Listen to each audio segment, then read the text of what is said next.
following my instincts, making sure that I've been a part of things that I feel good about, that feel like they're actually resonating with, on a personal level, on an artistic level. That has led me into the places where I am now.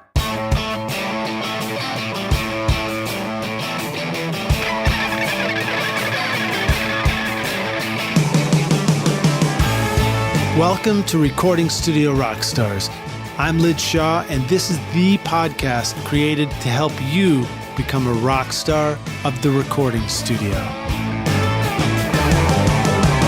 Hey rock stars, it's your host Lid Shaw, and welcome back to Recording Studio Rockstars, the podcast bringing you into the studio to learn from recording professionals so that you can make your best record ever and be a rock star of the studio yourself. My guest today is my good friend Pat Sansone, a prolific and talented multi-instrumentalist, songwriter, and Grammy-nominated producer. Pat's early bands include playing guitar with Beagle, Voyage, and Stretch Armstrong, awesome name, a rock band influenced by Black Sabbath and the Butthole Surfers. Thank you so much for allowing me to say Butthole Surfers on my podcast. And then his own power pop band, Birdy. Is that fair to say power pop? Yeah. All right, cool. I'm not afraid of it. All right, don't be afraid, man. In 1999, I'm going to say this. I crossed it out, but I'm going to put it back in. In 1999, when Prince was getting ready to party, and they were landing that funny looking spaceship on the moon. Remember Space 1999? Yeah, right. Yeah. So back when all that stuff was supposedly going to happen, Pat was also forming his band, the Autumn Defense, in New Orleans, with his friend John Stirratt of Wilco. They went on to record 4 full-length albums, The Green Hour in 2000, which I helped record at Alex the Great in Nashville and then at Engine in Chicago, and then Circles in 2003, which I recorded right here at the Toy Box studio when it was still in my house with cables running all over the place. In fact, it was Pat who aptly named my studio the Toy Box Studio after recording here while surrounded by my collection of toy instruments. That's right. You get the credit, dude.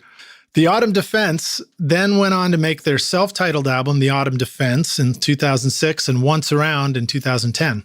And we actually have made 5 full-length Oh, well albums. done. Cool, man. We put one out in 2014, and the name of the album is Fifth, because it is our 5th full-length album. There you go. Album titling can get so challenging, can't it? Is that the one that has a merry-go-round with swings coming off That is Once Around. Okay, that makes sense, doesn't it? That came out in 2010. I could have thought harder about that question. All right, so while living in both Nashville and New York, Pat worked as a producer and a studio musician. He contributed to albums by Joseph Arthur, Andrew Bird, Josh Rouse, Mavis Staples, Swan Dive, Jenifer Jackson, Ryan Adams, The Clientele, and others.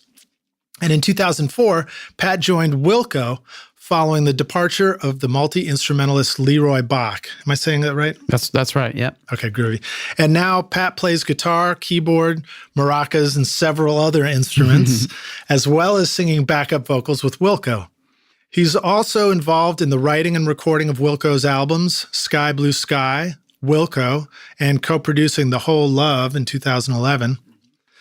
Pat has also created a book of photography called 100 Polaroids, a collection of Polaroid photographs taken with an SX70 camera from his travels with Wilco and with the Autumn Defense. And he has worked with many great musicians and artists along the way, including Dawes, Jamie Lidell, Phil Selway of Radiohead, the Future Monarchs with Josh Shapera, Elizabeth Cook, Garrison Starr, Richard Julian, and Will Kimbrough, to name just a few. I forgot about some of this, man. Thanks. It really helps to have somebody digging around in your Wikipedia page, right? Can you write my bio for me? You just rewrite my wiki. Steal this one, man. Yeah. Steal my bio. So please welcome Pat Sansone to Recording Studio Rockstars. Pat, my good friend. Man, great. You're in the toy box. Are you ready to rock? I'm ready. Come on, man. Give it to us. Give it to us. I'm ready to rock. All right. Now, that's what I'm talking about. I mean, you must have some, cry of charge as you charge the stage, which you do a lot, you know. What's a typical routine for you as you're getting ready to hit the big stage? It's not so much a cry or a charge. It's more of a saunter, like a saunter on, you know. A saunter. Yeah. Battle cry. That's the word I was looking for. Yeah, it's more of a quiet approach to the stage. And just kind of let it unfold.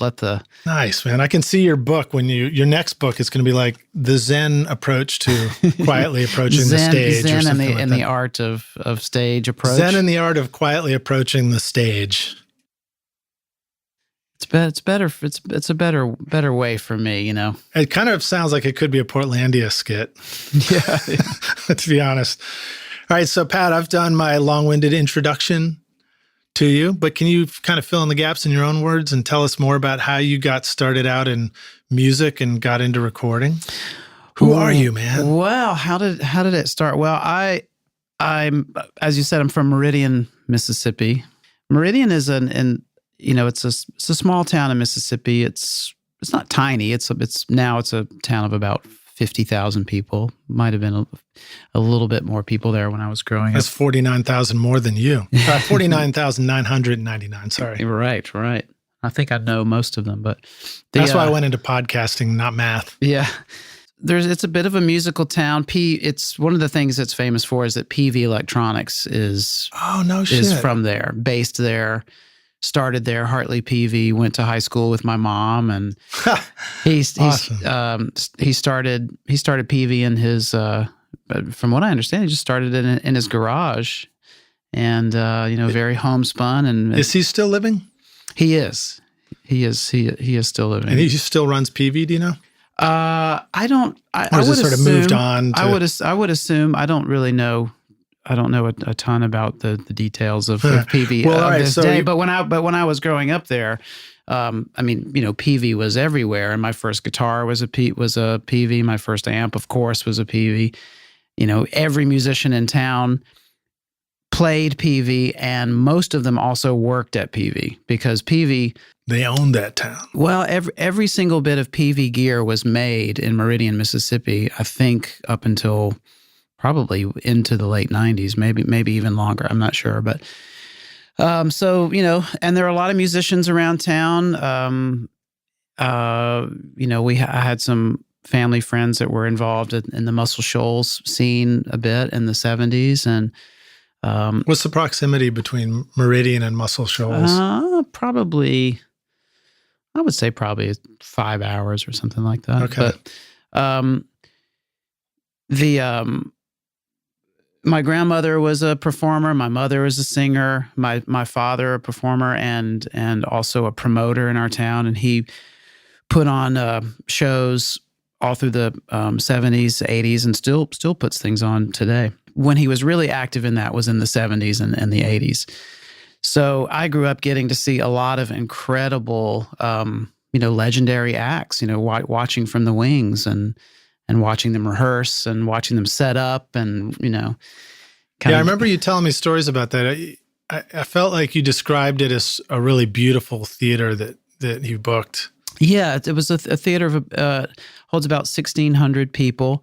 It's, was built in 1920. It's one of those, early 20th century sort of movie palace, very ornate theaters. Yeah. Really, Red velvet, right? Exactly. Really magical. And, I got to see people like Ray Charles and Gladys Knight, and he would try to keep a mix of different styles every year. So one night there might be an R&B act on a Friday, and then on Saturday a country act, and then the next Friday there would be sort of a rock and roll act, and the that's next cool. night So it was like every thing. Weekend for a while. It was every week. It was what a trip. In the month of April every year, every weekend. Did you have the Queen of Soul? Aretha never played, but Gladys Knight played, and I have this incredible memory of watching her talking about walking onto the stage. It's a great memory for me because I remember meeting her early in the day. I was about 6 years old, I guess, meeting her early in the day when she arrived with her entourage and saying hello to her. And she was kind of dressed in her daytime outfit, and she looked amazing, of course. And then seeing her again, like just before she was about to take the stage, and she had on like a silver sparkly dress, and she just looked like a star. And I think it might be the first time I really have a deep memory of being in the presence of a star, celebrity, and really. and kind of like standing next to her as they announce her name and as she quietly approached the stage. Really great. I love those memories, and I learned a lot. I think I learned a lot just by being able to be around all that and absorb it and watch the bands as they rehearsed, in the day. Was it a big stage? Would they have full, like large big band ensembles and things like that? Yeah, and a lot of times, like Ray Charles, he would bring his own band, certainly. But there were times when maybe like an act would come through and they would hire local musicians. And so, the musical director would have to get there, would get there early. And Chuck Berry, for example, right? He was notorious for always using the house band. House band, right? yeah. But there was a good jazz, a good jazz lab at the community college in our town. So some really good players. So a lot of those guys ended up, backing up some of these artists. Right on. So what was the first instrument you were playing? Were you picking up piano or guitar or something like that? Taking lessons as a kid? Yeah, I started taking piano lessons at probably age 5, I would think. And my sister, who's a year younger than I, she also, we both started around the same time. She's now a piano teacher. And studied classical piano in college. I went the rock and roll direction, and I picked up the guitar at I think around age 11, and at some point I started just spending all my time on guitar, and my piano practicing kind of fell by the wayside to the frustration well, it hasn't of my hurt teacher. You none. I've seen you play. It hadn't hurt you none. Yeah. But, it's funny because it took me another 7 years before I first picked up a guitar. And I always had this sense in my teens and 20s that the difference between playing guitar at 10 and playing guitar at 18 is huge. I think so. Well, I think everything, I think just your brain is so malleable at age, at those young years. Those first years, you learn so much so quickly. Mm-hmm. Well, so, all right. So you did that. You went on to start bands and everything. Were you in Meridian? No, you were in New Orleans when you and John started the Autumn Defense, the Autumn D. Yeah, I had met the Autumn D. The Autumn D. I had met John several years before. I'd met John in the early 90s, I think, when I was in my band, doing a band called Stretch Armstrong. Right. Yeah. Tell us about that. There's another Stretch Armstrong that actually had some success kind of in the punk rock. Yeah, well, I was going to say there was one that you would find at Toys R Us, Rockstars. Yeah. If you're not familiar with Stretch Armstrong, it was a classic toy for us growing up. It was like this rubberized dude that you could just stretch. They'd show two kids grabbing arm in arm and just like yanking them all the way across the driveway. But the real story was that he had this green goop inside his body. Yeah, he was goopy. That ended up being the real reason that everybody wanted to play with the you wanted to rip his arm off and then see what came out. That goop. Well, our band was pretty goopy. We were like a kind of a sludgy. We were definitely a sludgy, goopy, heavy rock band. It was fun. Some of the other music I was doing parallel to that was very, sensitive and hard on its sleeve. And so Stretch Armstrong was a fun way to just to rock really and just be silly and so unexpected. The Butthole Surfers were a really serious band, They did rock though. It's funny though, I'm not sure. I think I know who wrote that description for the wiki. And if it's who I think it is, he was a buddy of ours in Hattiesburg, Mississippi, which is where I went to college, who ran the college radio station there. So I think that's his description. Nice. And he was just a wanted Butthole to put Butthole Surfers in a Wikipedia description. All right, so I like to ask our guests to kind of launch us off on the podcast with an inspirational quote. You got anything to get us excited about hitting the studio and making records? An inspirational quote. Well, I did see that in the prep dossier, and pretty much anything you say is inspiring to me, Pat. Well, the only thing that I can really say that comes to mind is just, and it's very simple, and I hesitate to say it without sounding silly, but I mean, I think that the one thing that I try to just remember to do when I'm working on things is to listen with my ears, listen with your ears and work from your heart. If I can kind of keep those things at the center of my approach, I feel like I'm making the right decisions, So by listen, do you mean look at the waveforms and make sure they're all lined up in Pro Tools? I have decided, it's funny.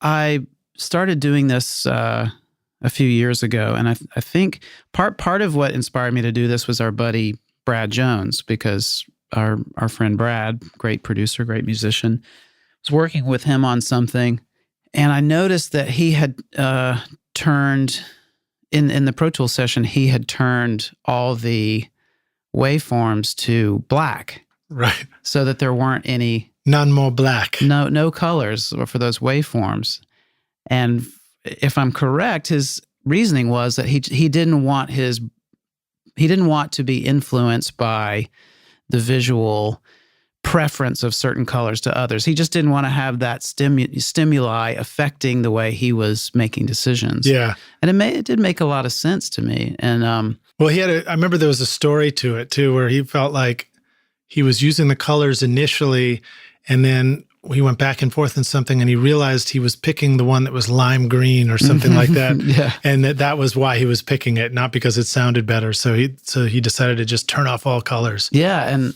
I don't necessarily do that but what it did encourage me to do, and something that I like to do when I'm working, is to turn off the monitor. Just turn it off when I'm listening back to things, like after I've been working a bit and I kind of want to see where we are, or if I'm playing a mix for people, I turn the monitor off, because I started to notice, like, you know how it is, you come into a studio, somebody presses the space bar to play something, and people just stare at the screen. It's just what we do, there's a screen there, so we look at it. We didn't used to. Remember, we used to look between a pair of speakers over the console, and there was either glass that was looking out into the other room, so you were seeing people out there, which was kind of fun. Imagine that, seeing people. Right. Or you just looked at, nothing, whatever. Yeah, or you just close your eyes. Look at a painting. Yeah. So that's just one little method for me that helps me, I think, actually be a better listener. Well, there was at one point a plugin. I don't remember who made it, but there was a plugin that you could put on the master bus so that when you hit play and the plugin was enabled, it would turn your whole screen off and blank your screen out for you on playback. That's a great... I think was a really cool idea. Yeah. But now that we're talking about your theater in Meridian, now I'm coming up with this new idea, which is like, I think we need to develop like red velvet curtains that close like a movie theater screen over your screen, and you're just awesome. Like, so you just close the screen, the curtains close, and listen back. I like it. Pretty cool. I like it. Or you could just poke your eyes out before listening, but don't do that. Don't do that. Rock stars, please don't do that. No. All right. So now, and I know this would be unprepared, and I don't know whether you got something or not, but how about some really cool shit that people have said on tour? Anything you remember, like John saying or Jeff saying, or something where you're like, it was great. It really made sense. Oh boy, I don't know. We might have to come back to that. Yeah, spin back on that. If you think of anything during this interview, bring it back. A lot of years. Yeah, you had to forget more things than you could ever possibly remember. That's true. That is the truth. All right. Well, so now, Pat, I also like to, you've done a lot with your recording and career, and Grammy nominated. You've made all kinds of great records, toured the world. Help us humanize it a little bit and remind us that it's not always, making hit records, when you put your pants on one leg at a time. Well, I mean, tell us about it. It's mostly not making hit records in my case. Well, tell us about like an important failure moment for you in the studio, or just sort of on your recording journey that became a real good learning lesson. Well, I mean, I think, you know how it is, man. It's like, I think hopefully we learn stuff every time, even if we don't recognize what the thing is that we're learning. I think if you're just present and you're you're present and you're really involved in the project, in the process, you're engaged with the people you're working with, then you're going to learn stuff. It all influences itself. It's kind of one big conversation, I guess you could say. Yeah. I don't know, so many things. I mean, I've been able to work with a lot of great engineers, yourself included. Thank you very much. and I feel really blessed that's been the case. I mean, I've been able to work on some really cool records. As a player, as a producer, or both, or not so much as an engineer. I like to engineer. I love sound. I love mixing. I love being in the studio. It's my favorite thing. I always hesitate to call myself an engineer, though, because I know great engineers. I can run a session. I can mix, but I like working alongside with someone who really understands the science and the mathematics of sound. I kind of feel like it helps me. It helps open up the part of my brain that's more of the creative producer and abstract side. Like stay focused on the music. Yeah, or just not just on the music, but also on the sound too, because it's all part of it. Have you ever experienced this where when you're not turning knobs, you hear something and you recognize it as being great so quickly, but when you are turning knobs, sometimes it's much harder to identify that thing as being great. Totally. Like you would just keep turning the knob. Totally. I mean, that's the thing with sort of the options that we now have, working in the digital realm. If you have a big plugin suite, and there's a lot of great plugins now, then you can just kind of keep twiddling. You can just kind of keep tweaking, keep going, and it is hard. That's what I'm saying, like listening with your ears, like it is hard sometimes to not mess with it, Tell us about a record that you remember doing that was severely limited, had limitations on it for the recording. Did you ever make a record that was like, had real strict limitations with the tools that turned out to be a really cool? Well, I mean, one thing, the first one yes. I mean, certainly, I was working on records before Pro Tools was around, I mean, I remember when, when each town had a Pro Tools guy, like who's the Pro Tools guy? And I think you were the Pro Tools guy when I first met you. Those were the days. You were one of the Pro Tools guys. But so yeah, I've worked on records with all kinds of various shades. Have you done limitations. some live to 2-track records, for example, stuff like that? The one that comes to mind first is working on Heartbreaker, the Ryan Adams' first solo record, which we did just down the road here at Woodland Studios. Right. Was that with Ethan Johns? Ethan Johns was producing. And I had met him at Kingsway Studio in New Orleans because Trina Shoemaker brought him in to play some drums on a Matthew Ryan record. And I knew Matthew from living here in Nashville at the time.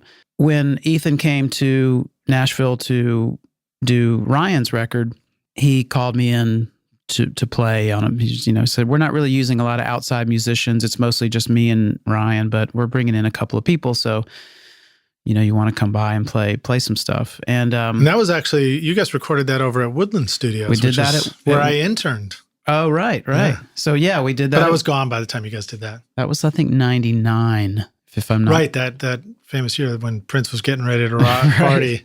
And they were landing spaceships and the moon was leaving the earth or something like that. And before 5 Points was the hottest neighborhood in the U.S. Yeah. But that was recorded very simply, very quickly. I mean, I get so many people asking me about that record and mentioning that record to me after all these years. And it's funny because it's probably the record I spent the least amount of time involved with. I was only there for a few hours on a Tuesday and a few hours on a Wednesday, and that was it, great. And I've had other records that I've labored over for months and months. That's the funny thing about recording is so much can be encapsulated forever, and it can happen so quickly. Yes. I mean, I remember having to come to terms with the fact that I might work really intensely with a group of people for 2 or 3 days in the studio doing a record where you just become friends forever. Mm-hmm. And then you don't see them forever. Right. And then when you do, you can't remember who they were. It gets hard, man. You know, it's like, if you do that a lot, I mean, you know, for you touring, obviously, in shows and all the people you must meet on the road, it must be incredibly challenging to try and remember everybody and reconnect. But, yeah, I'm terrible with names, but that's a good way of putting it, because if you, like we were saying before, if you're engaged, if you're present, and you're working with your heart in whatever you're doing, like you say, you know, you might work really intensely on something for a short amount of time, but you're opening yourself up. You're opening up your creative self, and hopefully the people that you're involved with are doing the same thing, and you're connecting, and you know, it creates the thread of, that's the thread of culture, you know, and you know, that's why and it comes through in music that's strong and that resonates. I think music that's strong and resonates has that as its foundation. Yeah. Well, I mean, Heartbreaker is obviously a very strong record. I was listening to that just this summer, in fact, being amazed at how great it is. And I know that Ryan Adams is an incredibly talented and intense dude too. Mm-hmm.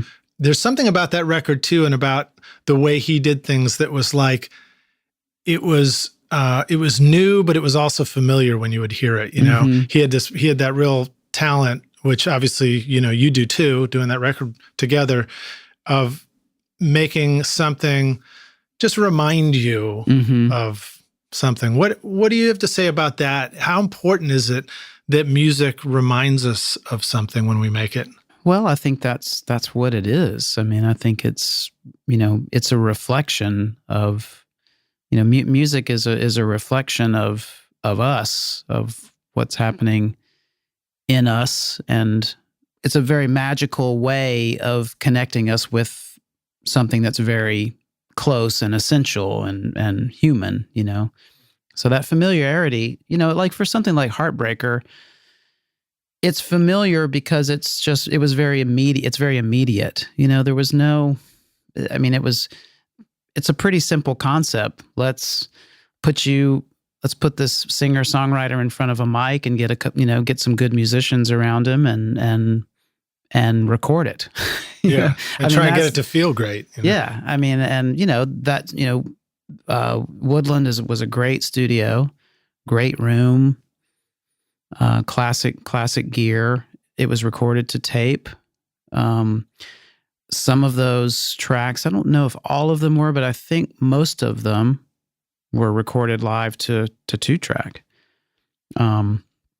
So there was a very direct path between the live vocal too. Probably. Live vocal, yeah. Yeah, so let's talk about that for a sec, because I think that's really important. Sometimes, you know, live vocal is the only way to get a performance that sounds like that. Well, I remember when we were making Circles, right up at your house, right? In the dining room, in the hallway, actually, you guys were singing. Yeah, and we did a tune. It's the opening track from the record, and it's called Silence. And that track is, for the most part, just a performance. It's a live vocal. Brad Jones was playing organ, I think. I think John was playing bass. I was playing acoustic guitar. But I can remember very specifically the way the room felt, the way the lighting was in there, just that feeling, being really just happy that we were able to capture that moment. Yeah. You know, just that very specific moment. And it's one of my favorite Autumn Defense tracks, and it's one that was basically recorded live. Yeah, I remember that one. It was really cool. And that was one of the ones I just really remember being your song, you know? Mm-hmm. It was the Pat Sansone moment. Mm-hmm. Yeah, well, that was kind of the Green Hour, the first record we did that we all worked on, was John's compositions that I had helped, that I helped him kind of helped arrange and helped, and produced and kind of helped finish a few of the songs. And that was a record that took place in a lot of studios.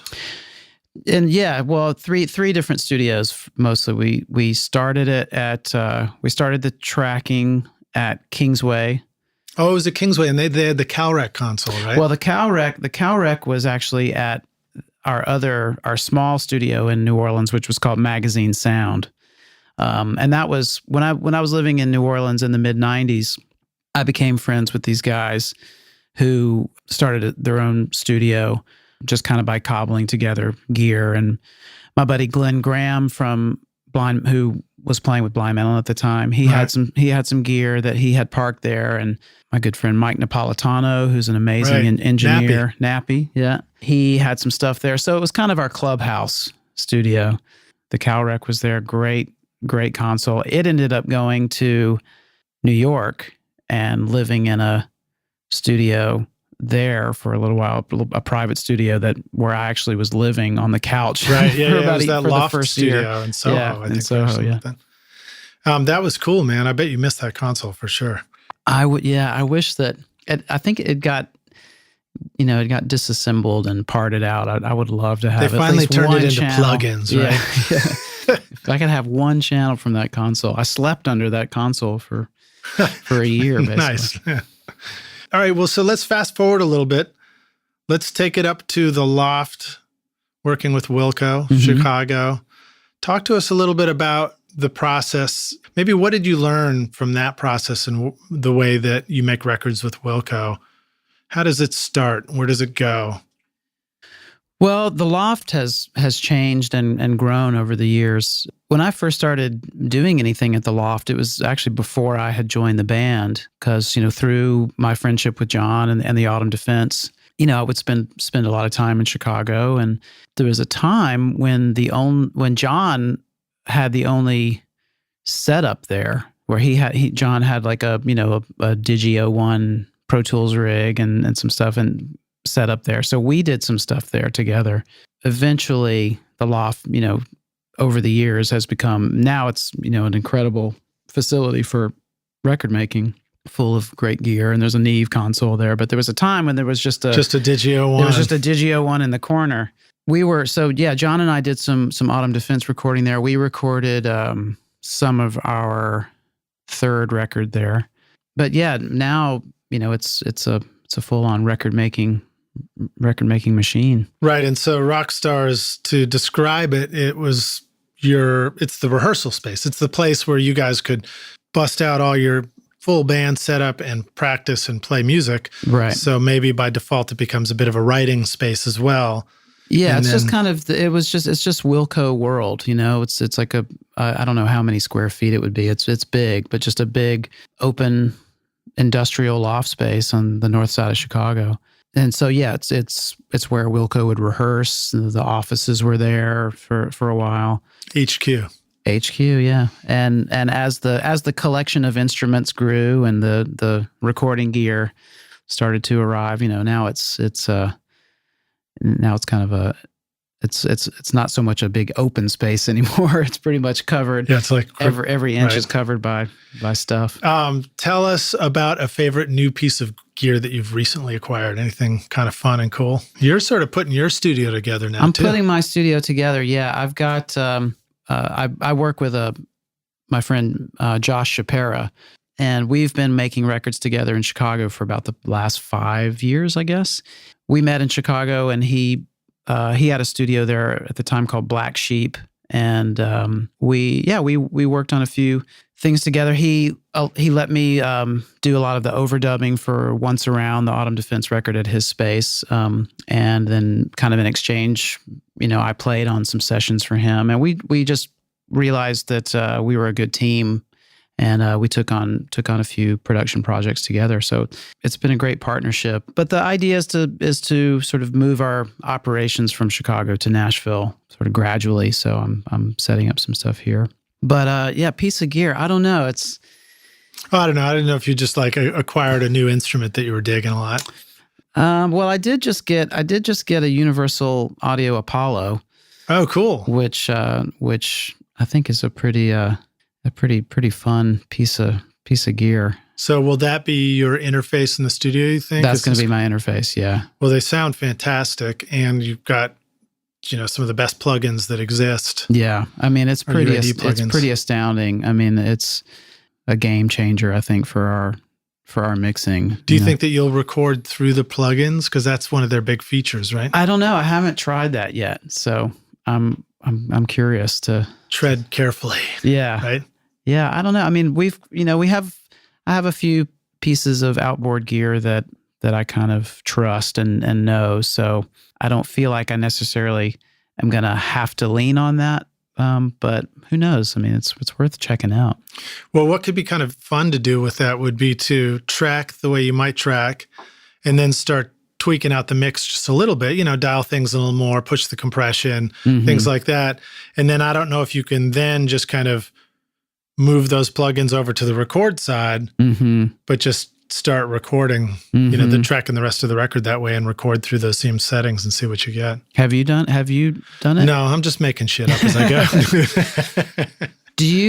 I'm trying to remember do you like to record through do you like to record through processing? Well, I don't record through plugins because I don't have an Apollo. So or just hardware. Like, do you? Yeah, but I mean, what I actually found when I created my own studio was that, well, I don't have a lot of compressors. I do have a rack of gain brains, so I could kind of put compression on things if I wanted. But I've got my 1176. But even with the 1176, sometimes I'm tracking on sessions and I'm like, I just don't really necessarily feel like I need to use it on something. So I started using less processing on things and just more, simple, trying to get a good clean sound straight to tape or Pro Tools as I go. And I kind of learned that from Steve Albini too. When I first worked with him, I noticed that I was at a stage where I felt like I wanted my drums to be exciting. So to have exciting drums, you got to do all kinds of stuff to it, Right. And then I started watching the way he recorded, and I don't think we were using compression on anything. It was just, careful positioning of mics. And so after that experience, I started recording all my drums where I don't use any compression on kick or snare or toms, or anything. I might, if it was there, I might experiment with something, but I just sort of found that, there's a lot you can do just by trying to make sure that you're capturing the sound right without having to manipulate it, so I don't know if that's a helpful answer to your question, but I don't do a lot of processing necessarily. Yeah. Because then you're kind of married to it too, Yeah, so. And I mean, you might want a little wiggle room. I think low cuts are really great to commit to. I always add top end to the snare mic. The top snare mic, I find that a 57 always needs brightening on top of a snare. And then the kick drum, I'm using a D112, an AKG D112 inside the kick almost always, and I'll find that helps to suck out a little 270, I think is what my CalRec defaults to, and then maybe add just a tiny bit of top. So that's about it. Yeah, everything else is just going straight to tape. Yeah. Have you been using tape? Some, not a lot lately, because the way that I tend to use tape in the studio is by request of the artist. So if the artist feels like tape is important, then I'm all about it. But if they don't, well, then not only does it take a little bit longer to work with, but it costs more. So I don't suggest it unless I'm not going to try and convince somebody that tape is cool. It's like, right. If they think it's cool and we'll use it. If they don't care about it, I don't care about it, At the Wilco loft, we have a tape machine that's always on. And is it on right now? It's on that right now. Sound passes through it, but we don't necessarily always print to tape, but we at least go. Oh, cool. Because you're going through the transformers. But everything goes through it goes through the electronics of the machine. And I've done that. And it's just kind of, there's just a nice X factor about that, you know? Maybe I need to do that again. Dang it. You should try, you should check it out. Fire up my tape machine. And Josh and I did just, we're working on a record now, a project that's based here in Nashville, and we recorded over at Club Roar. Oh, cool. Yeah. Robin Eaton's studio. Robin Eaton's place. And we recorded to tape, and it's the first time we've done a tape session in a while. And you immediately were so glad you did, and you're like, why was I not recording to tape 5 minutes ago? I mean, it definitely, I mean, there were, it had its own challenges, but, and we just had one reel of tape. So we would just do takes on that reel, and then as soon as we were done, take a break, transfer those into tools, and then, start fresh again at the top. Yeah. At the top of the I've been using the same reels of tape for 10 years, dude. Yeah. But it was, it was appropriate for the music, and it was, there was sort of an inspirational element about it that, it was fun, and I'm really happy that we did, because I was actually just opening some of those sessions last night, and the tones are, nice, tapey. Yeah, it's got a thing. I love the sound of my tape machine. It's a MCI JH16. That's what we were using. Yeah. Yeah. I think, and in fact, I'm sure I got mine because I saw what Robin and Brad were doing, and I just copied those guys, What is it? Copying is the greatest form of flattery, something like that? Imitation is the greatest form of flattery. Yeah. All right. Well, so let's fast forward a little bit to these sessions you're working on right now. Let's talk more about how what are you excited about as far as how you're producing this record that you're doing with Josh now? Talk about the musical aspect. Talk about working with the art, if you can. Talk about working with the artist. Talk about headphones versus no headphones. Let's talk about how you capture inspiring music so that you're making a record that you really want to make. Well, every record is different. Every project has its own dynamic, and the type of music, the style of music is going to dictate a lot of that. Screw those other records. What about this one? Yeah, this record. Well, this project is very, there's a real classic rock element to the music. How many pieces in the band? We were tracking drums, bass. We were doing live vocals, and the singer also would play acoustic guitar and piano. Were you playing an instrument during tracking? There was only one tune where I played some bass, because the bass player had to leave town for the last day or two. So, and you talked already about the power of having somebody engineer while you're getting to produce and just listen in. Who's engineering with you? Josh was engineering. Oh, cool. Yeah. So do you guys often sort of tag team on it, or do you tend to stick to the production side while he sticks to the engineering side? It's really a combination of both. I mean, he is such a strong engineer. I defer to him to do the heavy lifting for the engineering, because he knows what he's doing. He really understands in great depth, mic placement and phase and signal flow, and I'm there to make suggestions, and if there's stuff that's coming back that can be better, then we'll adjust and discuss. What are some of the suggestions you remember making? Well, it's usually things. It's usually the things like, is this drum sound? Do we need to get a drier drum sound for this? Like, is that going to be more in the personality of this? Can we tighten this up? And that's a little bit tricky at whether it's roomy or dry or whatever. So, but I think this is a great question, because I think that the rock stars listening, a lot of people are dealing with not perfect control room environments. Right. So what are some of the ways that you manage an environment that you feel like is influencing what you're hearing while you're listening to it back? But I mean, like, do you have a favorite pair of headphones that you pop on to reference stuff? Yeah, I've been using some Shure headphones.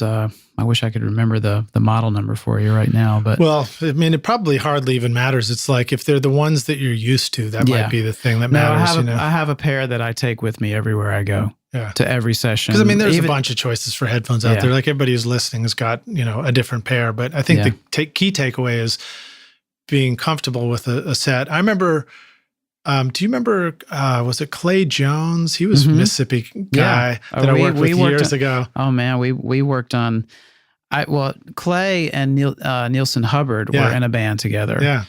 They were called Spoon, actually. Really? Yeah. Oh man. And they had to change their name when the other Spoon kind of came on the scene. They changed their name to This Living Hand. And this was probably around 94 or somewhere in that zone. But I played on their record they made at Easley Studios in Memphis. Oh, yes, Doug. Which is actually where Wilco made their first album. Oh, no kidding. Yeah. I actually, when I went to Memphis, I did a Memphis segment this year, which was a lot of fun. Mm-hmm. And I reached out to Doug and I got to say hi to him and meet him, but our schedules were not coordinated, so I wasn't able to do an interview. So Doug, if you're listening, I'm going to bug you again for another interview because I got to do that. Years. I remember loving working at that studio because they had a Mellotron, so I got to play a real Mellotron. Pretty famous place, through the 90s too. Was it Pavement that recorded there? I think, Pavement recorded there. There was a band called the Grifters that was from Memphis. Jack White recorded there too. Yeah, it was a cool studio. I mean, my memory of it is that it was maybe like an old movie theater, possibly, or I can't remember, or maybe I just remember it had a real recording studio vibe. Like walking in, you felt like, oh, this feels like a classic recording studio. So that was a really fun experience. Nice. Well, let's geek out for a sec, man. I'm going to dig in and ask you for some geeky stuff. Okay. So, and you can't bail out by saying that you're not the engineer either. Okay. So let's talk about. I hope I don't disappoint you and your listeners, because never. I'm I don't want to embarrass myself. Never on did. A technical drums. Tell us. How do you get an exciting drum recording sound? How do you get exciting drums on your record? Well, I think get an exciting drummer, first of all. I mean, that's probably a big part of it. Is there a process that you go through? Is there like a mental process? Do you have a list of favorite drummers that you refer to?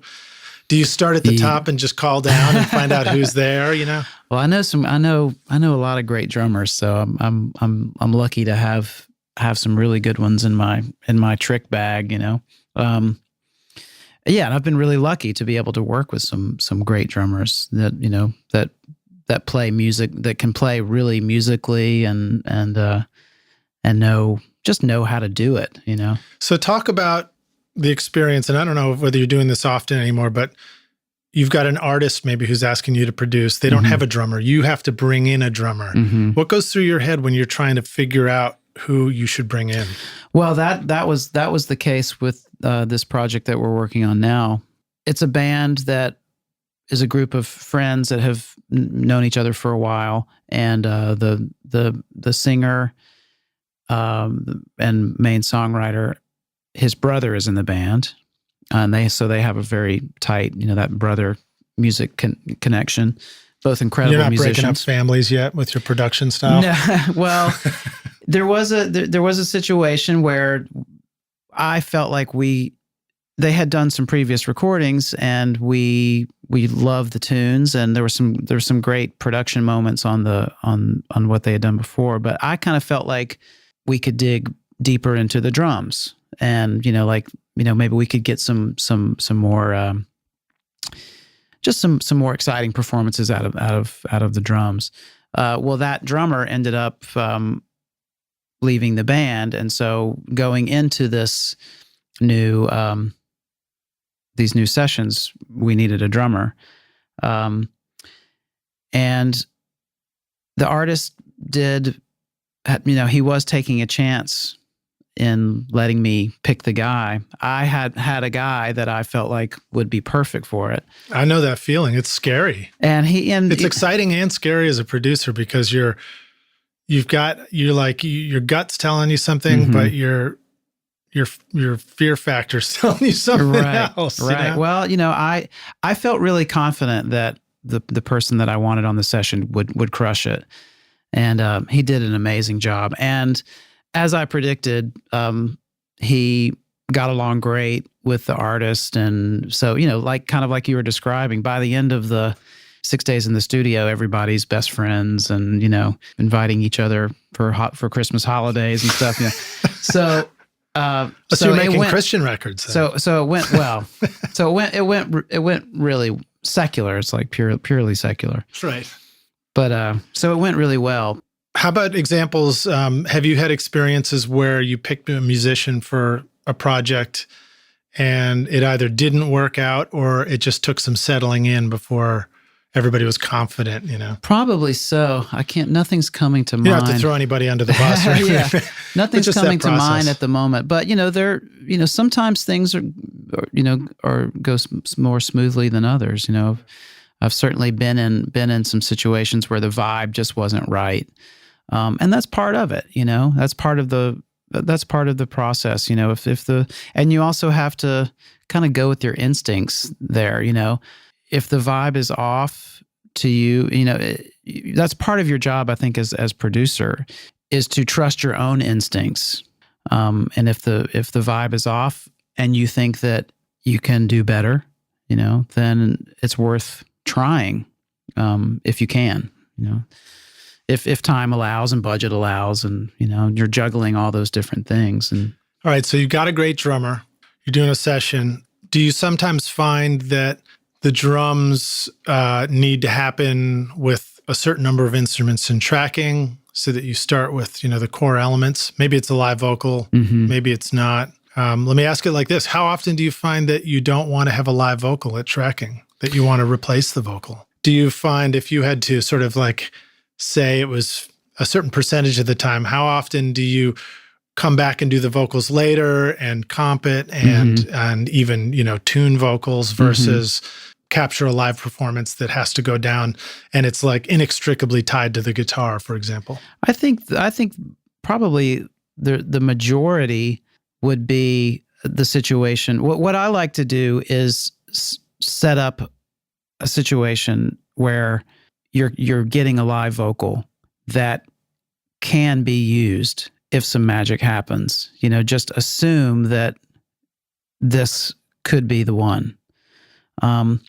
But also be open to the fact that you might come back and fix some things, or you want to have that. I like to have that flexibility so that you're not necessarily married to that live performance, but if that live performance is magic, then it's usable and you can feel good about the way it sounds and you're not struggling with it at mix, so. What are some of the challenges with getting a live vocal? Or do you find that a live vocal often is paired with an acoustic guitar, or equally as much with an electric or a piano or some other instrument? Well, some singers sing better when they have a guitar in their hands, Have you noticed that? Like, there are some singers that that's the way that they're used to singing. Yeah, that's how they learned the song. Yeah, and that's you take the instrument away, it's like taking away half of the instrument that they're supposed to be playing. Right, and that's just part of it. So you just have to let that be the case. Well, I've noticed there's two takeaways, I think, from that. One is that sometimes the timing of the vocal improves when there's a guitar because they actually find the rhythm through the playing of the guitar. And another is that the pitch of the vocal might improve, especially with an acoustic guitar, because the body and the guitar resonate in tune with each other. You can still screw that up pretty royally if you put a pair of headphones on somebody, though. That's true, yeah. And I also, there's something too, there's certain guitar sounds that I like that I hear on records, even like electric guitar sounds. And I think part of what I'm hearing is the sound of the guitar bleeding into the vocal mic. Like an electric sound where you can actually hear the pick on the strings, the pick on right? the strings. Yeah. And I'm glad you brought that up. And it just brings a certain sort of immediacy to that sound that there's really no other way to get. Yeah, I think that's true. How often do you have the amp sort of bleeding into the vocal mic? Hopefully never. I don't know. I mean, I like to have the control with that. I like to have, if you're recording somebody singing and also playing electric guitar, it's my preference to put the amp somewhere a little further secluded, away, right? Yeah, so you can have some control over that. What about the vocal mic? Are there other instruments that are nearby? Are the drums ever close to the vocal mic and speaking into the vocal mic? We'll certainly have done records that way. And again, it just depends on the vibe. I mean, if you're doing like a garagey rock and roll record, then you want some of that bleed, I guess. You want some of that nasty stuff, that's so, because it's part of what makes it sound live. It's part of what makes it sound, like it's happening in a room. Have you ever had that experience where you had a scratch vocal mic up that's picking up the drums and you're thinking you're going to, mute it and replace the vocals later, but then you go mute it and the drums lose all their life and you're like, oh man. Oh yeah. That was like the perfect room mic. Totally. Well, I remember you used to do a thing that, you used to use a dictaphone. Didn't you used to have like a little the Crapster mic. Yeah, the Crapster. Yeah, that was something I got from Brad Jones. Okay. So we used to take a mini cassette recorder or a micro cassette recorder, and then you'd run a cable out of the headphone jack, and that'd go into a DI so that you could record it onto a track. And then you just pop the tape into record and pause, and that mic and all the compression and everything would come to life. I haven't figured out how to do that with an iPhone yet. So it's sort of like there are all these things that disappear with digital technology. While we were talking about this recently, while digital opens up worlds of possibilities, it also accidentally removes other ones that used to be there, Right. The iPhone is interesting because the iPhone does have its own particular compression sound that is pretty cool on some things. Like, well, on the Wilco, on the last couple of Wilco records, there's, and probably on Jeff's solo record as well, the Tweedy record, there's some acoustic guitar tracks that were recorded on an iPhone, yeah. That's great. That were, like tracks that were built off of his initial iPhone sketches. I actually did that same thing with Will Kimbrough on Americanitis when I was producing that record with him. He had already started a bunch of songs and brought him in.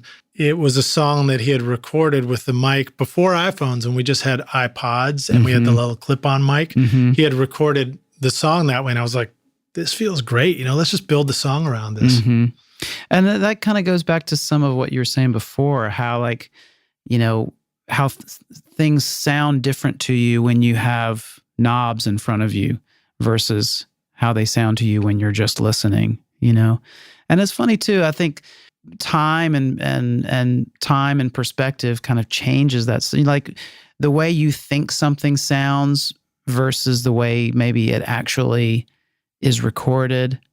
Or maybe, you romanticize the way a certain mix of like one of your favorite tracks sounds, and then you actually listen to it in a different environment, or you pull it up in your session to reference against something you're working on, and you're like, whoa, I never noticed that guitar was so out of tune, or I never noticed that tambourine was the loudest thing in the mix and was played like kind of like off rhythm, it's all that stuff. What's wrong with those guys? Didn't they line up the waveforms in Pro Tools? So much of that stuff just gets gelled and gels together in a way that you just allow it to happen as music, that sometimes when you're working on stuff, you don't allow it to happen.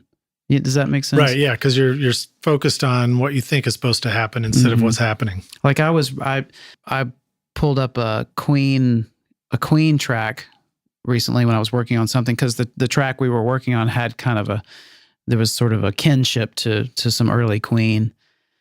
And so I brought the track into the session just to kind of compare and see. And I was like, wow, the vocal is really kind of buried, but he's singing with such, it's Freddie Mercury. So he's singing with such grandiosity and, excellence that it doesn't necessarily feel quiet, but if you look at it, technically, I mean, it's like, it's mixed much lower than a lot of vocals are. That ain't no Nashville country mix. Right. Well, it's funny because there is that thinking too that says that a vocal with that much energy is putting that much energy in to just get over the band necessarily, And so if it's mixed that way, it makes sense. Whereas if it's mixed too loud, it wouldn't sound, it wouldn't match up. It's It's true, like you'd be yeah. yelling too loud. It's true. Yeah, it's exactly. I think there's definitely something to that about with rock and roll, like not mixing the vocal too loud, because then it makes the band sound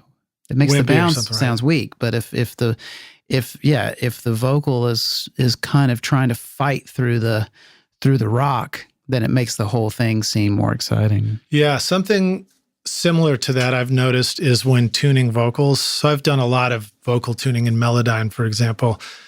And I've noticed that if I make a vocal sound right in tune, when it goes right to the note. Now, this, of course, doesn't apply for like auto-tune pop, which is like a whole stylistic thing. Mm-hmm.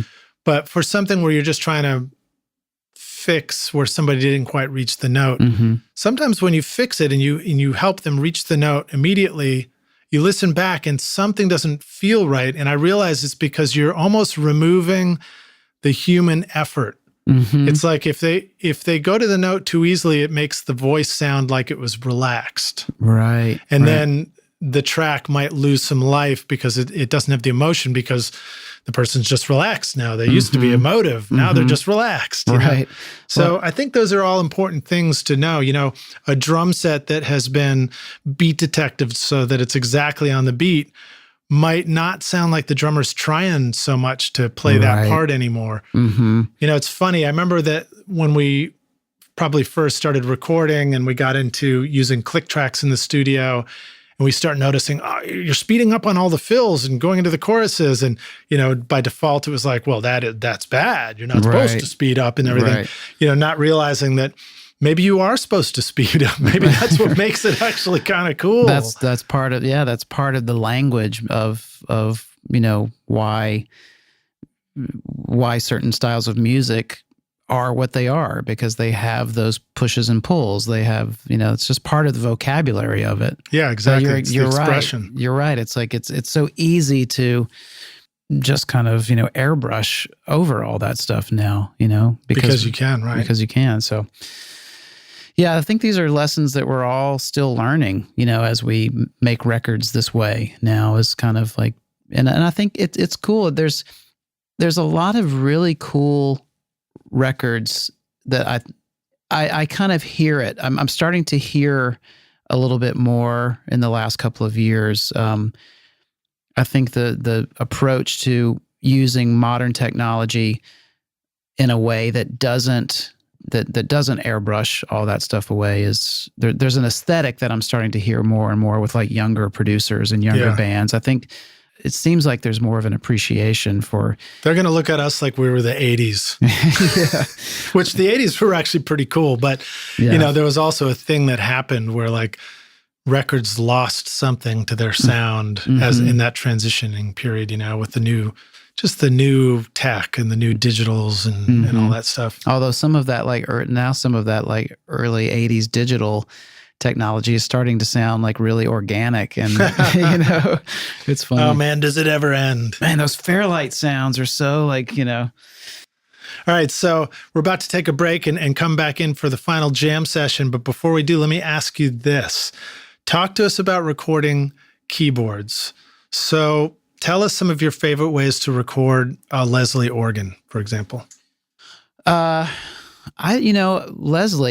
We recently did a Leslie where the best sounding miking setup was just two 57s on the horns, like not miking the drum. But it depends on what you're doing. Like if you're doing an organ trio thing, where the B3 is the thing, then you kind of want to get some detail. You don't be throwing up no 57s on Jimmy Smith for his session. Right. You want to get you put the big dogs on there and get. So what was the nature of the song where a pair of 57s seemed to make good sense? Well, it was a kind of a big rock song, so there was already a lot of electric guitars, and there was some electric guitar, and there was piano and splashy drums. So it just the organ just needed to fit in more of that sort of mid-rangey place and poke out when it needed to poke out, but it didn't need to be like the main focus of it didn't need to take a lot of space up. It just needed to be focused so you could just kind of hear that part cut through. Right. Yeah. Sounded like more like a guitar probably in that case too.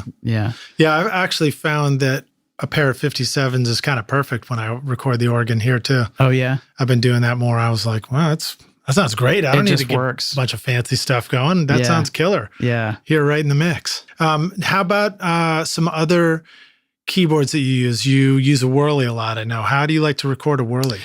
I know Rockstar's a Whirly is a Wurlitzer electronic. The Wurlitzer electric piano, the classic, yeah. Again, it depends on the track. There's times when just that really dry, warm DI sound for a Whirly I really love. Like if you're going for something kind of soft, if you want something soft and kind of that pillowy kind of like, big soft Whirly sound. I like a direct Whirly, but if you're going to be digging in and you want it to growl, you got to use an amp. And a separate amp. Yeah, and so usually if there's Whirly on the tracking session, then I like to have both, Like an early Meridian Peavey, for example. But Peavey, funny, I just picked one of those up actually over at Eastside Music Supply. A silver knob 70s Peavey. I saw it sitting in the corner and I was like, I can't let that awesome. sit there. I got to take it home. I don't know what it is, but I find that a small Fender amp and a Wurlitzer are made for each other. I just, a deluxe, a Whirly through a deluxe is just kind of, that's the sound. How often would you just mic the built-in Whirly speaker? I've done it, and it sounds cool. Is that more of a lo-fi sound typically, or? Yeah, it's funny. It can sound pretty hi-fi. It just, the problem is depending on the mic, and you get a lot of key click, But if it's the right, sometimes that's part of the vibe of the sound too, Which method would you use if you wanted to get the most out of your low end? You needed to have a thick low end to your sound. I would go direct. Okay. I'd have a direct, yeah, to get that kind of real big sound for the low stuff. All right, let's jump to piano for a sec. Mm-hmm. Favorite piano micings? Gosh. Favorite piano micings? Sorry, let's should be more specific, Lidge. Grand piano. Well, we did a session in Chicago last year, and we were fortunate enough to have two Neumann 49s on the scene, and that was a great sound. Is that the one with the red jewel on the mic, or is that the 50 maybe? No, some of the 49s have the jewel. I think it depends on the year. I think the earlier Telefunken 49s had the jewel, and maybe when it switched over to Neumann. I'm not. Sorry, I'm ruining the story. Like, who cares about the jewel? How did it sound? No, the jewel looks cool. The jewel does look cool, but that was an amazing sound. And so you had a pair of those. So how would you mic up the piano with a pair of mics? Well, that would probably be a better question for Josh. He could tell you exactly how it was done. But just stereo miking. One for the low strings, one for the high strings. So one was kind of up near the keyboard part of the piano looking at the high strings, and the other was down near the far end looking out over the lows. Yeah, exactly. Not necessarily in under the lid looking straight down at them or at the hammers, for example. They were pointed pretty straight down from what I remember of that particular piano, but it was also a great sounding piano. Right. So right. How about honky tonk piano? What are some favorite ways to record honky tonk? Man, I like a 57. I like a 57 just in the back, like pointed at the soundboard, On an upright. On an upright, yeah. Not many grands and honky tonks. That kind of does it, or just something like that, like a dynamic, a good dynamic mic. 57 usually works really well. Pointing it at the soundboard, you get it just allows you to not have too much mechanical noise from the piano itself, unless that's what you want, unless you've got a tack piano and you want to hear that stuff. Can you describe what a tack piano is? A tack piano, yes, it's when you actually take thumbtacks and press them into the felts of the hammers so that when the hammers hit the strings, they have that metallic attack. It's actually the thumb tack that's hitting the string. Exactly, right. Now, do you want to do this to your piano if you're not going to be using it as a tack piano tomorrow? I wouldn't do it to your Steinway Grand, you know. The answer is supposed to be no, don't do it. It tends to typically be a permanent commitment, right? Yeah. I mean, you know, it can be, but I think it depends. I don't know if you'd want to just continually tack and untag and retag and untag, but I think you could get away with it. I like it, you know, if you've got like an old cheap spin it or upright that you want to experiment with, I think you. Do you remember the modification that Brad and Robin had over at Alex the Great? So they had, I don't know if they built it or if they had somebody build it for them, but it was a metal rod that went along the strings, the harp. So it was above where the hammers would hit, and then dangling down from the metal rod were narrow strips of leather that had a tack on the end of the leather, like a rivet or something like that, you know? And so each one of those would hang down exactly in front of each hammer so that you could just like drop it in place. Right. And you could kind of, you know, hit it. That's pretty brilliant. He didn't ruin his with tacks. All right. I know we got to jump to the jam session, but I got to just ask you too, favorite mics for recording electric guitars. You do a lot of electric guitars and amps. Yeah. I mean, that's something that I want to know more about. I don't necessarily feel like I have, you know, found the magic, you know. I think recording electric guitars is hard. And I would like to learn from some guys that really know how to do it. But, you know, 57, that's kind of the classic thing. It usually works, depending on what you're doing. I mean, I also really like the way, like, you know, like if you have access to a 67, a Neumann 67, that can be a great sound, you know. But ribbon mics, I have to say, I've kind of gotten into the way ribbon mics sound on a. I like to have both a 57 and a good ribbon mic around for guitar. And depending on what the vibe is, it can be a combination of both, or maybe it's just the rhythm, or the ribbon, or maybe just 57. How often do you get to the mix stage and you're like, God, why do we have to have 2 tracks for guitar? Now I got to make a decision. Do you tend to try and commit those blends early on, or do you find that you often show up at mix and you've got multiple guitar mics that you've got to sort of rebalance? I like trying to commit as early as possible. But, you know, there's certainly guys that probably have like, you know, 4, you know, can end up with like 4 different mics on this one amp. And I don't like to give myself that many choices. I got in trouble for that once. You did? Yeah. You had 4 mics on an amp? Well, we showed up, Tom Lord Alge was mixing a record for us, a rock record, and we had mic'd the guitars with everything we could think of every time. And then we were terrified to commit because we were like, well, he'll do something better. So we showed up and there were like 4 to 6 tracks for every single guitar overdub, of which there might have been like 12 on a song, you know, or something like that. Right. And then the first thing he did is he went through and then he looked at me, he hit a few buttons and he discovered that like 2 of the tracks were the same track in mono anyway. And he just like looks at me and he like presses the button. I was like, sorry. Are these some early Pro Tools days? These were early Pro Tools days. Yeah, this was the time that we went down there to mix for a couple of weeks, and I was so excited to be there in the studio. I just wanted to ask a million questions. So I was like the obnoxious intern practically, even though I was co-producing the record. And he gave me a T-shirt. It was around Christmas. He was generous. He gave me a gift. He gave me a T-shirt and it said, "You have the right to remain silent, so please shut up." And I still didn't even get it at the time. Right. It was great. See, you were interviewing even back then. Man. I was interviewing even back then, just trying to learn stuff, man. All right, cool. Well, so rock stars, we're going to take a break and we'll come back in for the jam session.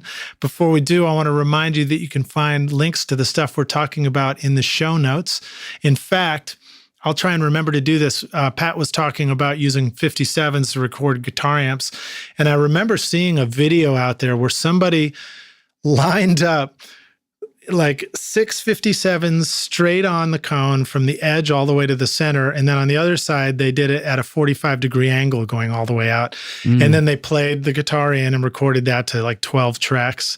So you can listen. They go through and they show you the exact same guitar performance, what each one of those positions would have sounded like.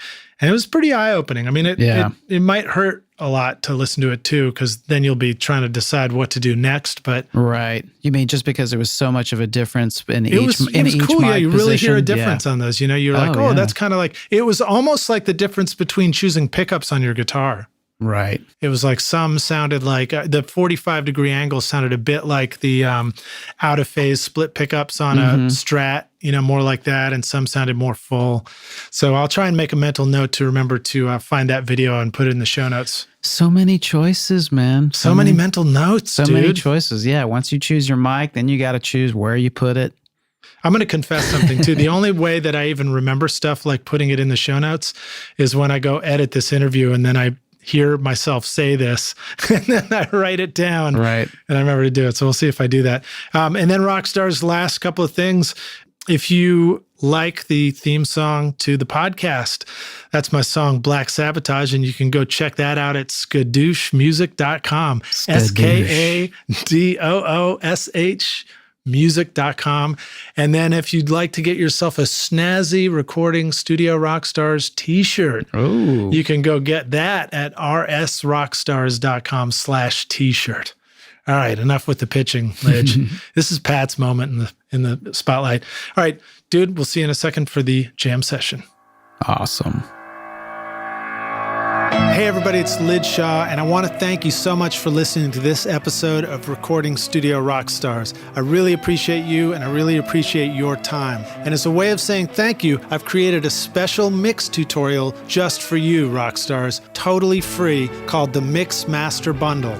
With it, you get over 2 hours of detailed videos watching over my shoulder as I mix a song in my studio. Plus, I give you the free ebook that explains how I recorded the tracks, and you get downloadable multi-tracks so that you can practice your mixes, including the Pro Tools session file, using nothing but stock plugins in Pro Tools, all of which you would find in any other DAW, whether you're on Logic or Studio One or Reaper.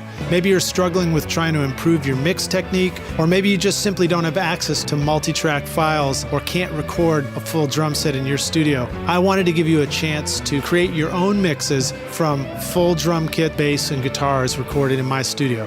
The song is called American Winter, and it's off my instrumental record Skadoosh, and it's all available for you totally free right now. All you need to do to get it is text Mix Master Bundle to 33444, and I'll send it directly to your email. Again, that's Mix Master Bundle with no space to 33444, or you can go directly to mixmasterbundle.com, enter your email, and I'll send all the files directly to you. Thanks so much, Rockstars. We'll see you guys in the jam session. Cheers.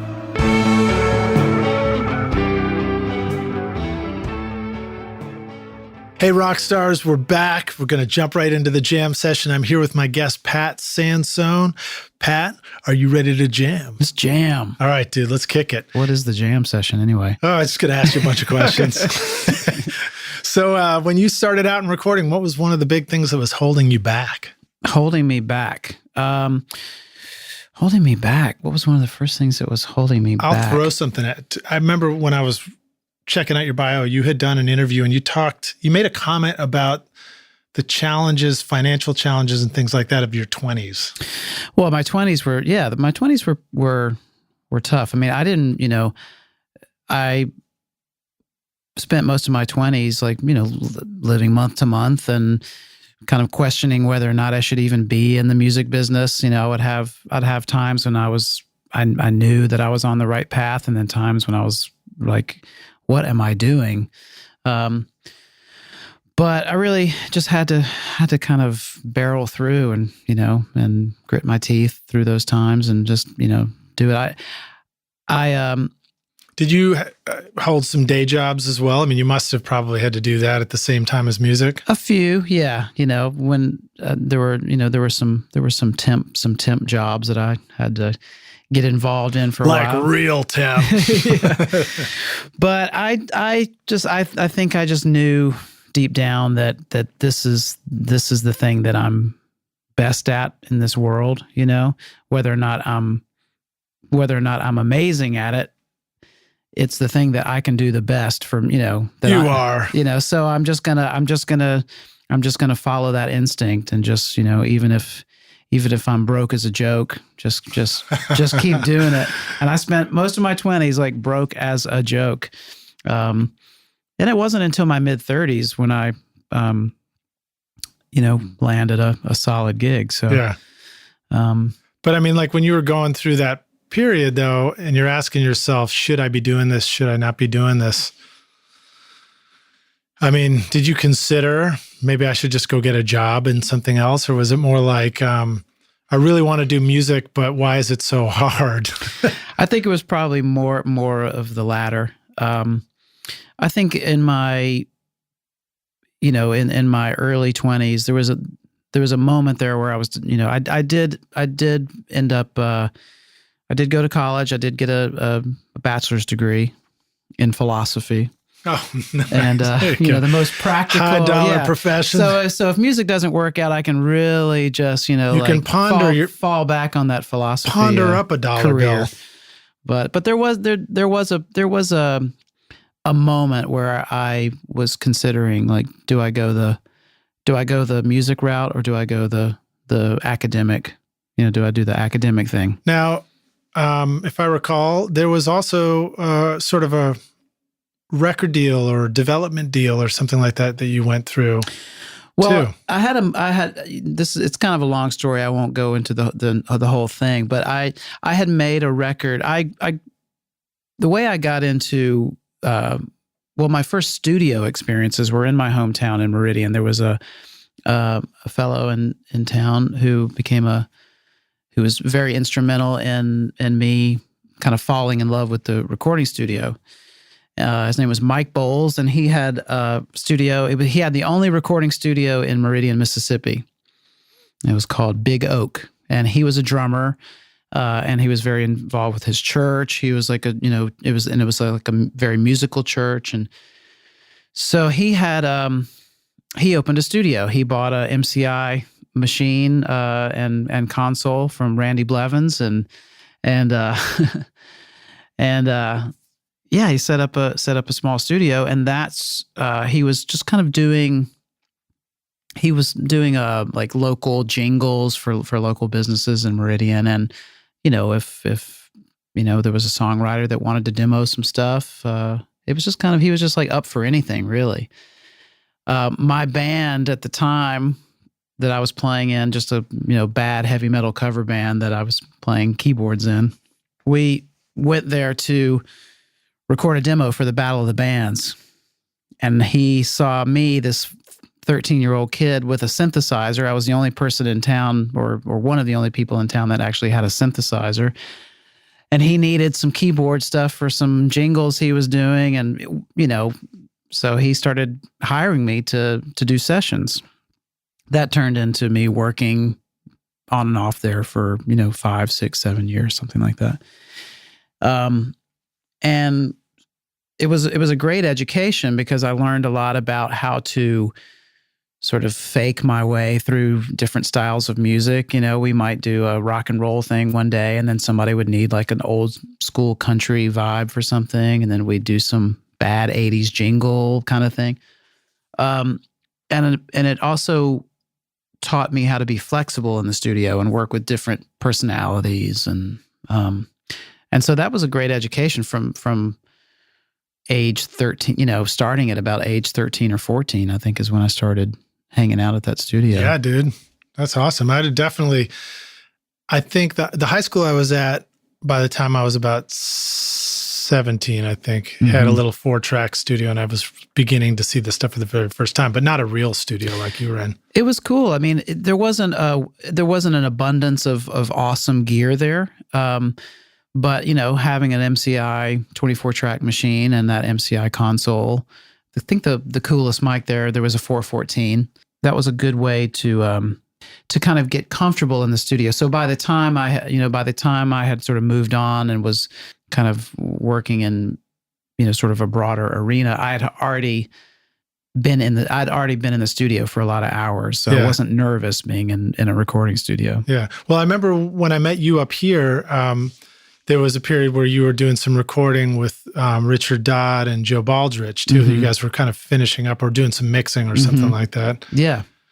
Well, that was some material that I had recorded in New Orleans when I was living in New Orleans, and I had the keys to Magazine Sound, and could when sessions weren't happening there, I could go in late at night, and I ended up recording about I had about an album's worth of tunes that I had. That was your band there. Birdy, wasn't it? Yeah, it was kind of done under the umbrella of that project name, but it was mostly me playing all the instruments except for drums, and I had some Glenn Graham from Blind Melon and Greg Wazorek, G Wiz, who later became the drummer for Autumn Defense, and he's playing on a lot of that stuff. So I had all this material that I had recorded there, but then the studio closed and I didn't have final mixes of it. And around that time, I had moved to Nashville. Ethan Johns actually heard some of that material. We talked about working together, and yeah, it got into the hands of Richard Dodd, who really responded to it and loved it, and we talked about doing some work together. He ended up hiring me to play bass on some things he was working on during that time, and it was great working with him. He was a great cheerleader for me. I'm looking forward to asking Richard to be on the podcast. Haven't done it yet. You should, man. I haven't seen him in a while. I'd love to reconnect with him. Well, so what was some of the best advice you received through that whole transitional period, with Mike and then Richard and Nashville? Best advice. Richard's sort of always notorious for having lots of good advice. I don't know. He's come up a number of times on the podcast already. I can't really remember anything specific. I do remember, but I did like being around him and working with him on the thing. He brought me on to work on some recordings at RCA, which was really fun. And I remember, because I had done a handful of things with him at his studio, and at a couple of different studios in town, but like his place, which was a small setup, and so I was just kind of used to sort of just showing up at sessions, and I wasn't like a Music Row. I wasn't in the union. I had just come from New Orleans, everything's fairly loosey goosey, and you just kind of show up and do your thing. And I didn't have cartage or any of that kind of stuff. So I guess I didn't really have a concept of what this session was going to be like at RCA. But you just brought a little voodoo with you. Well, the concept was to do like an old school country record, almost, but with like a big ensemble, kind of like Phil Spector meets 60s Nashville, and it was really great. But there were like 3 acoustic guitar players, like 2 electric players. There was a guy playing piano, a guy playing organ, I think, and my job was to just kind of do, I think I played some electric 12-string on one song, but I remember he wanted me to play tic-tac bass, which is basically like using a 6-string bass with a pick to double what the upright bass player was playing. So you get the real deep, round sound from the upright player, but the bass lines also have this real sort of picky attack. And Victor Krause was the upright player. Trying to keep up with Victor. So I show up and it's this like big ensemble with all these like A-lister players, and I didn't even bring a tuner. I didn't even bring my own tuner, and like so I had to ask one of these like session guys like, if I could borrow their tuners. I felt so embarrassed. Now, of course, if you got your phone, you got your tuner, right? Right. I was a little nervous, man. I felt a little bit out of my depth, but it ended up being like really fun, And well, so that's a good story of, when you were the young green newbie, the rookie showing up on the session with an experienced producer and engineer like Richard Dodd. But now here you are. Let's fast forward to now. And if you were going to give advice to our rock stars, how about sharing a recording tip, hack, or secret sauce, something that our rock stars could use today on a session? They might not. It could be like a basic thing. Some secret sauce. Something helpful or something cool and new. Well, I think one thing that, I know you, who knows, I might have even learned this from you. I don't know. But we were talking about headphones earlier and vocals. I think headphones, do you notice this, that headphones do, if you're singing in headphones, it can sort of influence your pitch center. Oh, absolutely. Yeah. And it's a common thing. It's certainly not a secret that I have, invented or anything. But I don't even know that it's the fault of headphones so much. It's the fault of removing the instrument that you would have normally been singing along with. Mm-hmm. And if you were sitting at the piano, you're going to play and you're going to find things that seem to sound good with what you're hearing come from the piano or the acoustic guitar or the electric guitar because the amp's next to you. Mm-hmm. But we take those things away, the electric guitar, and it goes off, and now you're only hearing it in your ear. Mm-hmm. Yeah. But that's what, if a singer is having trouble with pitch, and it seems to usually work, 95% of the time is just to take one ear off from the headphones and try that. It seems to usually work. So yeah. Another trick that I remember Brad Jones teaching me was turn the bass up. The bass is the root. It's the fundamental of the chord, and it's where the pitch reference comes from often in a pair of headphones for somebody singing. And hopefully the bass is in tune. Hopefully the bass is in tune because he showed up at the session with a tuner.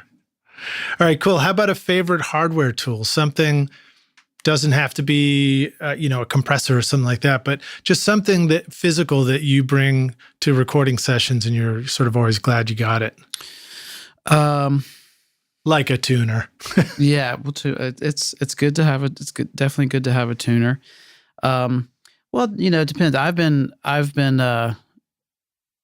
Well, lately, I always like to have my Mellotron. I have the Mellotron, new digital Mellotron from Mellotronics out of Stockholm, the Mellotron 4000D, which is a pretty amazing instrument. I mean, for the amount of money that they cost versus like what you get from it,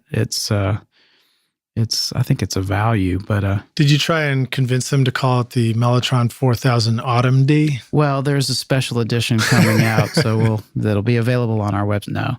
That's a good idea. That's a good one. Next time. But that's been great, and I think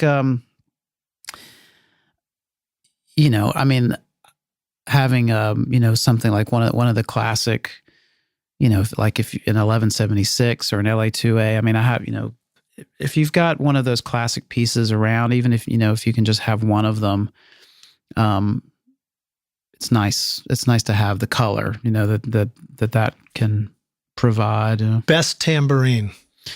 Man, I'm on a kind of a tambourine thing. I love tambourines, and I have one. I have one magic tambourine that I always try to always have on the session. But man, every tambourine is different. You know what I'm saying? And every tambourine man is different, or tambourine woman. I'm a bit on like a vintage tambourine obsession right now. Yeah, with the head on the tambourine or with no head? I personally don't. I don't have the skills myself to like really use a tambourine with the head. There's none left, right? Roger Daltrey destroyed them all, right? Yeah. I mean, the guys that can really do that, but for my purposes, the headless tambourine is the way. But that's kind of a thing. Like if I pop into an antique store or something, I always like to ask if they have any around, because you can come up with some gems. So you mentioned the guy that can really do that. That's Jack Ashford from Motown. Oh yeah. If you ever watched the Motown movie, was it? I'm going to butcher the title. Standing in the shadows. In the shadows of Motown, right? Standing in the shadows of Motown. Watch Jack Ashford play tambourine, and you're going to see how it all came together. Oh, it's awe-inspiring. Yeah. All right. How about a favorite software tool, or just something that you've been really digging?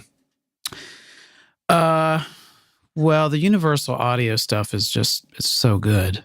Their plates are pretty amazing sounding. How about the tape machine? Do you use that much? Yeah. Does it remind you of tape, like using tape does, or is it a different thing? I think it's what's cool about it is it sounds kind of like tape, I mean, it's fun to put on the, I don't really use it until, generally I'll just use it on the master, on the 2-bus at the end, and see if it does something. Sometimes it's not right, but sometimes it's just right. It just adds the color that you like. It's groovy. It's Talk to us about your 2-bus chain, your master. What goes on the master bus while you're mixing in Pro Tools yourself? I don't really like to put anything on it while I'm mixing. I personally prefer to mix without anything on the 2-bus, and then wait until I'm really close, until I feel like I'm close to where I want to be, and then I'll try the tape plug-in and see what that does. A bit of compression, but not too heavy-handed. But again, it just depends on what it is. Sometimes you need it. Sometimes you need a little heavy compression. What might you use for compression?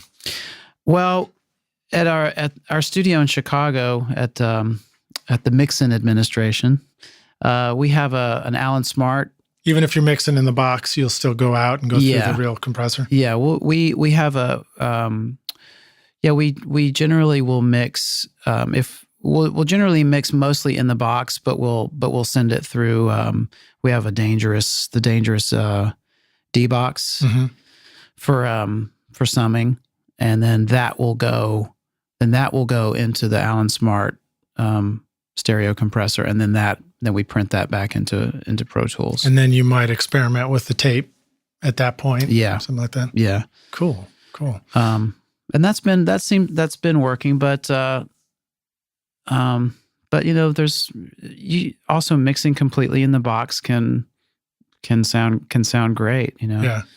There was something that Jamie Tate once told me when he was mixing a record for me. I asked him about how he mixed, and he's a great mixer, a friend of mine. I actually went to school with him. I'm looking forward to having him on the show too. Mm-hmm. He's got a studio called the Ruckus Room here in Nashville. But he said he would, use his stereo compressor, his SSL, maybe it was an Allen Smart or something as well. But he'd keep it in bypass and then kind of bring it in a little later in the game, a little later in the mix, because in his words, it was like he felt like it made him work harder toward the mix. And I think that idea, that concept can be a pretty cool concept at any stage of recording and mixing, is like,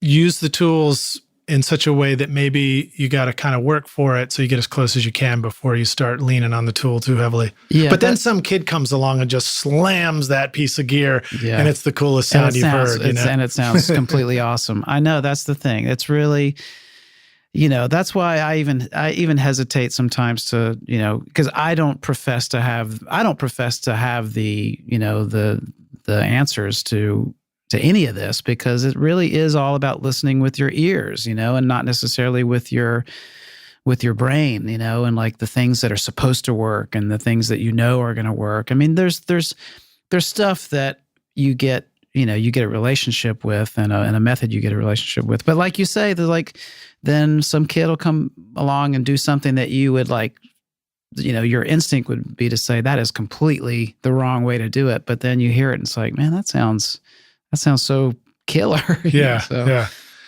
Thank God for that. So, that reminds me, you were talking earlier about recording vocals with Jeff Tweedy, and you had a story about like sort of same things like, here's the mic that we're supposed to use, and then you end up with some others. Several years ago, he bought one of the all-time great classic mics, a Neumann 47, kind of one of the holy grail mics. Yeah, and it's not a cheap investment. Those things, nothing wrong with that mic. Yeah, and it's an amazing mic, and it's there at it's still in the studio, but I think maybe he tried a couple of vocals on it, but it was just too. It was just maybe too detailed, or it just didn't resonate with him. And so he went back to the SM7, which is I think what he's done pretty much every vocal I've ever seen him do on an SM7 or a handheld 58. Nice, because it feels good. Like there's some songs where he just he needs that feeling of having the 58 in his hands, and it influences the way he approaches a vocal. So I like that. And so would the handheld 58 be something where there's a pair of headphones on, or are we maybe listening back to the speakers and just kind of, pacing around the control room a little bit? Yeah, just like speakers on, 58 in the hand, and the 58's got enough rejection, to where, if the speakers aren't too loud, then it's still workable. Bringing up that pitch reference thing again, too. When you've got the speakers, you're feeling the low end, the bass, all the sound in this room. And it can be much easier to sing in tune than with headphones, just by having speakers going. In fact, when I'm working with an artist and somebody's in the vocal booth and it's like, oh, let's go put some harmonies on this, and they don't have a really clear sense of what they're supposed to do next, I find that they'll go out and put headphones on and they get really disoriented trying to find the harmony part. And I always immediately just, hey, come on in here. And it's so much easier just sitting around in front of the speakers in the chair, and just like hashing out some ideas, turn the speakers down low, just sing along a little bit, then try and like make sure you lock in that idea so that it doesn't get lost between walking out to the mic. But same thing. It's just like you quit thinking about it. You just start singing along. True, yeah. All right. So how about a resource for the business side of doing this? I mean, you've described a career path that was, month to month at one stage to a point in your life where you're a homeowner now and you've grown up, son. Talk to us a little bit about the business angle of doing music for a living. What advice do you have for people? Is there? Gosh, I feel like my trajectory has been, if I look back on it, I really just feel like it's a combination of instinct and luck, which is so much a part of it. I've been very fortunate, very lucky to connect with a lot of the people that I've connected with over the years and get into the situations that I've been able to be in. But the only knowledge and wisdom that I feel like I have has just been from me following my instincts, following my heart, and that's a very abstract and kind of new agey way to say it. But, I certainly don't feel like I have any, supreme intelligence about how to maneuver through this business. But I have just been, I think following my instincts, making sure that I've been a part of things that I feel good about, that feel like they're actually resonating with, on a personal level, on an artistic level. That has led me into the places where I am now. Have you bailed on things in the past that were not resonating with you, or did you just sort of instinctively just veer away from them a little bit? Yeah, I've had some, like there were some times when there were some gigs that I could have taken. I'm not going to mention any names. No need to. But there were certainly some gigs that I could have taken that would have made my life a lot easier financially. But I just knew that I would regret probably at some point. And those were some hard decisions to make when you're, living month to month and having to sell some guitars that you don't want to sell because you have to pay some rent. But those were choices I had to make because I wanted to make sure that I was doing things that I was going to be proud of. So ironically, your business advice is along the lines of it may be the best advice is to avoid some opportunities or be ready to make those tough decisions where you actually let go of financial opportunities. Yeah. You know? I mean, I think it's just, you just have to, I guess that's what I was saying earlier, it's like listen with your ears and work with your heart, Yeah. Just be involved in things that you really want to be involved in. Yeah. I've always felt on a gut level like the very best we'll ever do is through contributing our very best work. Mm-hmm. And our very best work always comes from the things that we really love and feel passionate about. Mm-hmm. We do our best work when something really resonates with us. Yeah. And you just go for it. Mm-hmm. And that thing that might come along that, like you say, might pay quite well or might look like it has promise, but if it doesn't resonate with you, sometimes it's hard to know and identify that too. Yeah. That could take a decade. And exactly. And the positive consequences of making some of those decisions, you don't see them for a long time. Right. You don't realize that, not until your last 5 minutes of on your deathbed. No, not really. That's pretty bleak. Before that. All right. So now how about just a couple more, but how about an organizational tool? Anything you use these days? We've all got smartphones and computers and everything else. Anything that helps you keep your shit together? Obviously you can't, miss flights and gigs and all things like that, Yeah.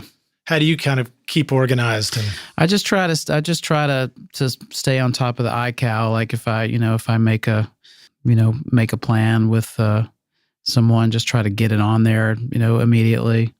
I think just the basic stuff we're all using these days, file management is something that I think I've learned some hard lessons over the years about that. Back in the early days of kind of doing work in Pro Tools. I mean, I've got some files that I still can't find, and so, which is not a good feeling. So, I'm learning. What's your safety valve now? I remember when we were at your house the other day, I looked over and I saw a pile of orange drives, Yeah, I got a pile of orange drives that I'm looking for a new method on how to archive all that stuff into a more, more streamlined way. ChronoSync is something that we've been using at our studio in Chicago. Yeah, I use it too. It's great. Yeah, I want to kind of get that going with my new scene. And I'm sure there's some even deeper forms of doing that in a smart way. Right now I'm using Time Machine for the studio backup because it will automatically keep backing everything up. So I'll just have one drive there. And then when I move things off to the archive drives, I'll just move everything to one drive and I'll use ChronoSync to make sure that the second archive drive is matched to the first one. Mm-hmm.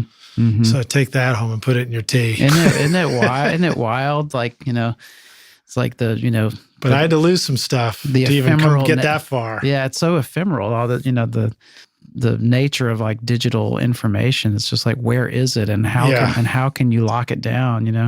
Yeah, and one of the frustrations about trying to figure out a method is that like it feels a little bit like taxes. It's like I don't really want to deal with it. Right. I'd like to spend all day in the studio. I've recorded my brilliant thing. I'd like to go have a beer now. Yeah. All right. So now let's jump to the final question. We're gonna we're gonna take the Wayback Machine here. So you're gonna go back in time. Experienced Pat Sansone is going to go have a chance to go tap young Pat Sansone on the shoulder. And young Pat Sansone is going to turn around and go, first you're going to go like, first there'll be like, a time-space continuum collapse because you're not supposed to do that. But then, then assuming that we survive that, young Pat is going to say, experienced Pat, what is the single most important thing I should know to become a recording studio rock star myself one day? What would you say? Can you ask me the question again? Yeah. What's the single bit of advice you want to give yourself, when you started out on this again? Always bring a tuner. Okay, always bring a tuner. I like it. Well, that's great, man. Well, we'll just leave it right there. I love it. So, Pat, thank you so much for joining us on Recording Studio Rockstars. Glad we got to hang out this long. It's been a minute since we hung out this long. It's been a blast, man. It's like, memory lane. Yeah. A bit of memory lane. I'm like looking around at some of this gear that I know I've made records with. Yeah, indeed. Well, hopefully we'll do more of that. My place is your place. Let's do it. Let our listeners, the rock stars, know how they can find you, follow you, learn more about you. Yeah. Well, check out the Autumn Defense. We're on Facebook and Instagram, and yeah, we're out there. We're easy to find. And tell us the name of your super duper mix production company again. Oh, that's the Mixin' Administration. So nice. That's myself and Josh Shapera, who I was talking about earlier. And what's your tagline? We're always recording. Nice, awesome. I wanted to make you say that, so now it's committed. It's out there, rock stars. Okay, they can't change the name now. All right. Thank you, man. It's great hanging out with you. Thanks. It's been a pleasure. We're going to see you around the studio or at the taco joint or the coffee shop. How about all of those? All right. Sounds good. All right, man. Peace. Thanks so much for listening to Recording Studio Rockstars. If you enjoyed the show and want to help make it better, please leave a rating and review on iTunes to help reach more people. You can click directly over to iTunes or go to recordingstudiorockstars.com/review for an easy explanation. And if you want more free content, all you have to do is text RS Rockstars to 33444. Again, that's RS Rockstars to 33444, and I'll keep you in the loop with articles, videos, and podcast updates. And I'll let you know about any upcoming giveaway offers, all totally free. Thanks for listening. I'm Lid Shaw, and this is Recording Studio Rockstars. Now, go make great music.